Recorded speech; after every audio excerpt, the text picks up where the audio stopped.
مدرسے میں داخل کرایا ہے۔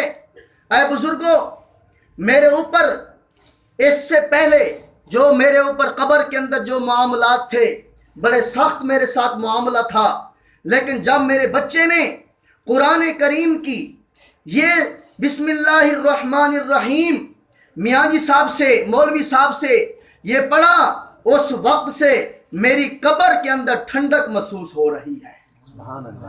دیکھو، اس واقعے سے ہمیں یہ معلوم ہوتا ہے کہ ہم بھی اپنے بچوں کو قرآن کریم کا حافظ بنائیں، دین کا عالم بنائیں۔ یہ دنیا فانی ہے، عظیم ہے وہ لوگ جنہوں نے اپنی زندگی کے اندر اپنے بچوں کو قرآن کریم کا حافظ بنایا، درس نظامی ان کو پڑھائی، عالم بن گئے۔ ان کا چہرہ سنت کے مطابق، ان کا لباس سنت کے مطابق، ان کا اٹھنا بیٹھنا سنت کے مطابق، ان کی خوشی و غمی سنت کے مطابق۔ کتنے عظیم ہیں وہ لوگ جن کے بچے اس دنیا میں، ان کی آنکھوں نے خود دیکھا کہ ہمارے بچے حافظ قرآن ہیں۔ اور یہ قرآن کریم، یہ جو ہم نے حلقات درس قرآن شروع کیا ہے، اصل جو اس کا مقصد ہے، اصل اس کا مقصد یہ ہے کہ ہماری جو ساری فکر ہے، ساری سوچ ہے، ہمارا جو سوچ کا زاویہ ہے، وہ سارا قرآن کریم کے مطابق ہو جائے۔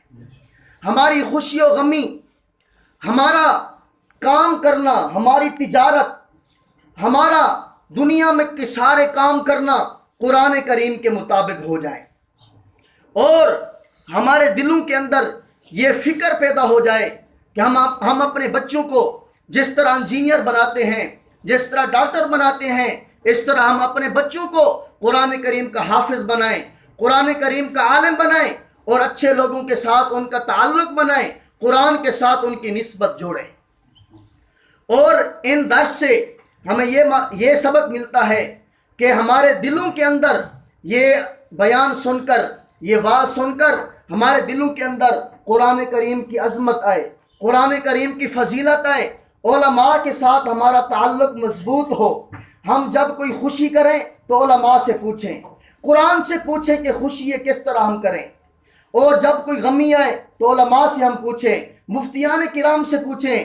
اگر ہم تجارت شروع کریں تو سب سے پہلے اپنے محلے کے علماء، اپنے محلے کے مفتی، اپنے محلے کے جو مولوی صاحب ہیں، ان سے پوچھیں کہ ہم دکان شروع کر رہے ہیں، سنت طریقہ کیا ہے، آپ علیہ الصلوۃ والسلام کا طریقہ کیا ہے، صحابہ و اہل بیت کا طریقہ کیا ہے۔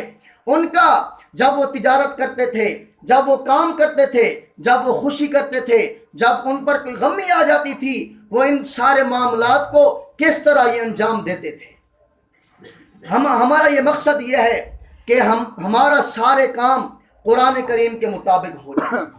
دعا ہے کہ اللہ تعالی ہمیں قرآن کے ساتھ اپنا تعلق بنانے کی توفیق عطا فرمائے، اور ہمارے جو چھوٹے چھوٹے بچے ہیں، ہمیں اللہ تعالیٰ ان کو حافظ قرآن، دین کا عالم بنانے کی توفیق عطا فرمائے، اور علماء کے ساتھ ہمارا تعلق اللہ پاک بنانے کی توفیق عطا فرمائے۔ ہماری نسبت بھی علماء کے ساتھ ہو جائے، ہمارا تعلق قرآن کے ساتھ ہو جائے۔ جب ہمارے اس دنیا سے ہم چلیں تو لوگ ہمیں کہہ رہے ہوں کہ یہ مولوی صاحب تھے، یہ عالم صاحب تھے، یہ حاجی صاحب تھے، ان کا جو واسطہ تھا، ان کا جو تعلق تھا، یہ قرآن کے ساتھ تھا۔ دعا ہے کہ اللہ تعالی ہمیں ان باتوں پر عمل کرنے کی توفیق نصیب فرمائے۔ میں شکر گزار ہوں ہمارے استاد مکرم حضرت مولانا اشرف اسام صاحب اور حضرت مولانا قاری ابو بکر صاحب، اور جتنے علماء بھی حلقات درس قرآن کے ساتھ جڑے ہوئے ہیں، میں ان کا شکر گزار ہوں۔ انہوں نے اپنے وقتی قیمتی اوقات میں سے کچھ وقت نکال کر مختلف مساجد میں انہوں نے یہ درس نظام شروع کیا ہوا ہے۔ رب تعالیٰ اس ہمارے حلقات درس قرآن کو مزید ترقیاں عطا فرمائے، اللہ تعالیٰ ہمارے علماء میں اتفاق پیدا فرمائے، اور اللہ تعالیٰ ہمیں ان علماء کی قدر کرنے کی توفیق نصیب فرمائے۔ وما علینا الا البلاغ المبین۔